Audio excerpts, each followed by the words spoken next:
Okay, so this is Blogging Theology with Paul Williams, and his guest is Joe Hayward. He is a professor at UAE, and he's going to talk about war. And in his discussion, he talks about the Prophet Muhammad and that he was justified in raiding the camels and the booty and the goods of the Meccan caravans. Watch this.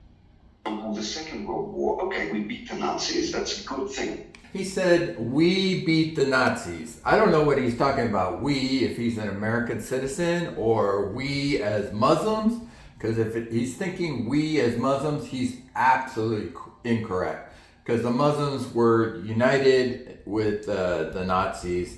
If anything, he should be saying, we were beat by the Americans and the Allied forces in World War II. Islam was 100% behind Adolf Hitler. So here he's starting to get into reinventing you. That's pretty deceptive. Because of that, we see war through a particular lens in the 20th century, the 21st century. And we can't imagine going back to a time when actually war was seen as something positive.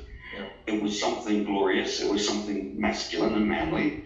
It was often a rite of passage for a teenager to become a man, was to go and fight on a campaign or a mission, to demonstrate manly qualities like courage, chivalry, self-sacrifice, collegiality, brotherly love. All of those qualities which were esteemed as being qualities that a person should have were often only found in war.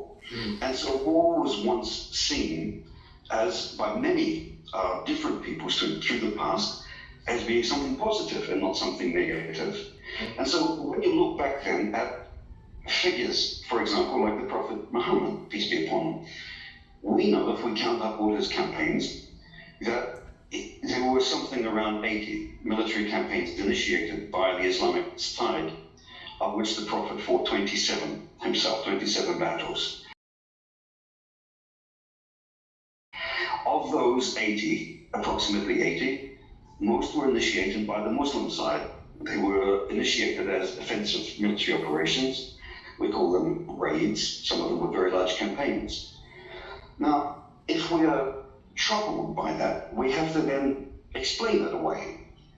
And the tendency throughout the last 50 or 60 years has been to try and explain away the military offensive nature of the Prophet's campaigns. And I look at them quite differently and think, how would they be seen in the 7th century?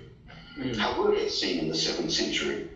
At a time when, for example, it was highly esteemed for parties to go out and raid the camels or the goats and sheep of the neighboring tribe, to fight a campaign and bring those back as trophies and as booty, which provides finances for the entire tribe and is able to raise the tribe's living standard. So there's a social good embedded within that act that it's hard for us in the 21st century today to contemplate. There was no concept of law imposed upon the Arabian peoples. Every single community belonged to a tribe or a sub-tribe, what we call a clan, and they were continuously in a state of war against every other tribe in Arabia. Those relations, which were temporary, ordinarily temporary, every Arabian tribe was at war. And so, if that's... Okay, every Arabian tribe was at war. I totally disagree with that. If you studied the history, it was basically a desert community and nomads. So they tried to get along with everybody. There was trade routes through Mecca. There was, whenever there was war, that brought difficulties to everybody involved. No one liked war, but now he's glorifying war. For him to say that somehow there's a good part of war during this time and that every clan was in war with another clan is not very honest. Now, to achieve the survival and the well-being of your tribe at a time when you're technically at war with every other tribe around you often means that you have to go out and make war on that tribe.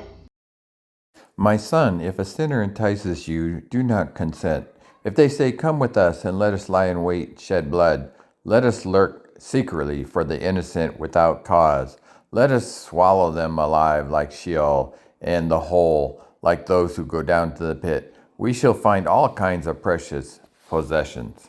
We shall fill our houses with spoil. Cast in your lot among us. Let us have one purse. My son, do not walk in the way of them. Keep your foot from their path.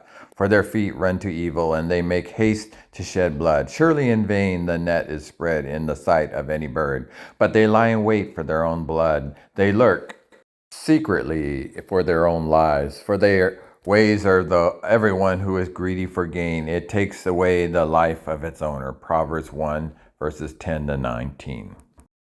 We saw, and I saw this once the war on terror started 20 years ago.